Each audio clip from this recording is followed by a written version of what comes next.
How's the business execution going down at your organisation? Hi, my name is Greg Story. I'm the president of Dale Carnegie Training here in Japan. Well, knowing there are many things we could do, having lots of great ideas, fantastic. But actually turning all those great ideas and getting the team organised and getting an output, making it happen, executing on the idea, a little bit of a different question. So how's it going? We've learned some key things about execution in business. One is we need to be very clear. What is the vision for this business? What is the why that we're doing all this? Where are we going with this? What's our mission? What are the things we're not going to do? What are the things we are going to concentrate on? Because there are many, many things we could do. Can't do them all. We need to narrow it down and really be very clear about where our strengths are, align those, and concentrate purely on those things and make sure we're making the best effort there. So this is very, very important. So clarity of where we're going, and then again, clarity of what we're going to do as opposed to the many things we could do. Then what about the Pareto principle? We know that 20% of our activities, our actions, comes to represent 80% of the results. That's very, very interesting dynamic. 20% of the things we concentrate on, 20% turns into 80% of the output. So that 20% that we're going to choose to concentrate on is absolutely critical that we're clear about what that 20% should be. Because there are many, many things we could do. But which ones? Which ones are going to have the maximum output, that 80% output from that 20%? Let's zero in on those. So we need some clarity again around where we need to put our time, money, and effort. Now, we've got some ideas on where we've got to go. We know what we're going to do. We know where to concentrate. All fantastic. But the plan. Now, amazingly, in many organizations, it's, okay, idea, good, let's go. And the let's go part translates straight into the detail of the actual execution with no planning at all. Well, is that the best idea?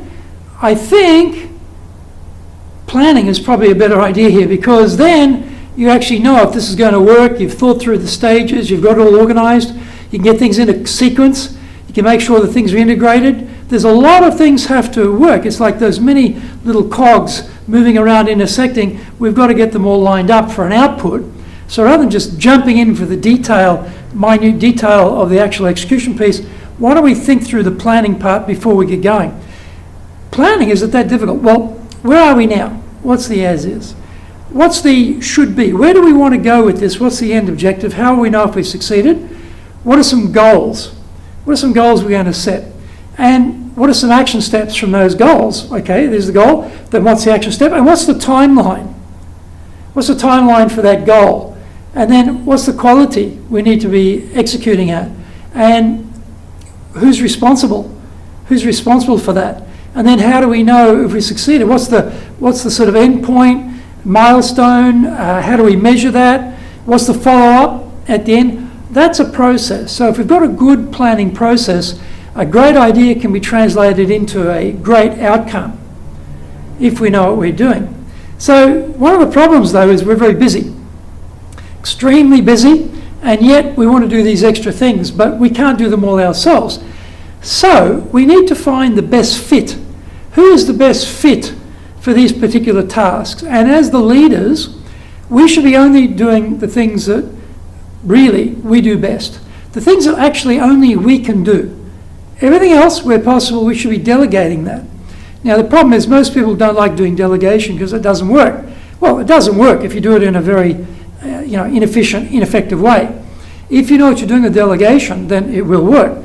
But there's a process to that. There's a process of who should we choose? What's the right fit for this particular task? How do we communicate the why of this task to them so they understand this is not the boss dumping a whole bunch of their work on somebody else who's already busy. This is helping them to develop their career by getting them exposure to the boss's level of work.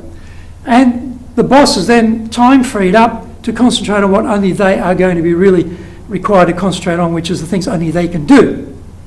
So we know what they've got to do. We need to communicate that piece. Then we have to get them to set the timetable of how that would work, because then they take ownership. Then we don't micromanage, but we observe just to make sure we think it's tracking this way. We don't want to find out at the end it was actually tracking that way and we've got a big gap and we know time to fix it. We've got to make sure we're actually tracking in the right direction, so we're following that without taking it back, without taking over, and then we'll get to where we want to go. But this is what often happens. We don't hold people accountable. We delegate and then we forget because we're busy. We're doing all these other things we need to do that only we can do. We're busy on that and hundreds of emails and lots and lots of meetings and lots of other projects, and then we find out that we've actually let go of the project completely. We've not kept in touch with it, and it's actually not being done on time, not being done to the right quality, because there's no accountability. We didn't hold the people accountable that we gave the project to. So as the leader, we've got to make sure that accountability is in place there, that it gets done on time, at budget, right quality, in the way we expect it to go. So we've got to keep an eye on that. And if there's underperformance, well, what do we do about that? How do we deal with the performance evaluation? What do we do about underperformance or even non-performance? How do we deal with that? Because this is business execution. We can't have non-execution of vital pieces of the project. They have to be done. What do we do about that? And then people aren't perfect. They've got to be helped. No one knows how to do everything when it's new. No one's perfect at something when it's the first time. Coaching. Now, if you're delegating and you've freed up time, that will give you an opportunity to actually coach people to help them become better, because you're trying to promote their career here by delegating to them. You've got to back it up with some coaching so they feel, okay, I'm being helped here, my career's on the way, there's something in this for me, I'll commit the time and the effort to do this. So the coaching process. But how do we coach? What are the steps in a coaching process? Do we know how to coach people? We might say, yeah, I coach people. Well, really? Let's just step back and have a good look at your coaching. Is your coaching actually giving orders? Do this, do that? Is that coaching? No, it's not coaching. It's not developing people. It's just giving orders. Why do you do it like that? You're so busy, time poor, have to be very brief, have to be to the point. I want you to do this and do this and do this. That's not coaching. Coaching is a conversation, is communication, is developing people. You're not coaching? Well, then very hard for you to step out of that role and move up, because there's no successor. And if there's no successor, guess what? The organisation is not going to replace you with somebody else. They're going to keep you right where you are because you're too valuable, because there's no one who can do what you can do. If you want to step up, you've got to find someone who can take over so you can go to the next level. Now, all of these things, planning, coaching, handling, non-performance, delegation, all of these things, that often requires behaviour change on your part and also on the part of others. How good are you in getting behaviour change in yourself and also in others? What are your human relations skills like? What are your communication skills like? All of these things are totally interlocked and interrelated.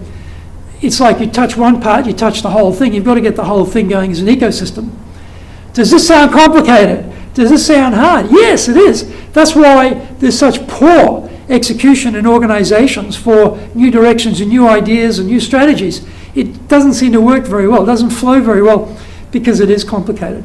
Wouldn't it be excellent if there was some way you could learn how to do all this to make sure that it gets off to the right start and it works very well? Well, fortunately there is, and we have an exact course on this. How to get business execution, to involve all the people and the resources, everything we need to get them fully integrated, fully aligned, and working together to get a great success. So it's a one-day program. Come along and do this one-day program and learn how to execute ideas you have in the business, strategies you have in the business, to make sure you get the proper outcomes that you want in the most efficient, time-effective way that has everybody fully involved, fully integrated, and we actually see the business succeeding, and we go all the way up, which is where we have to go.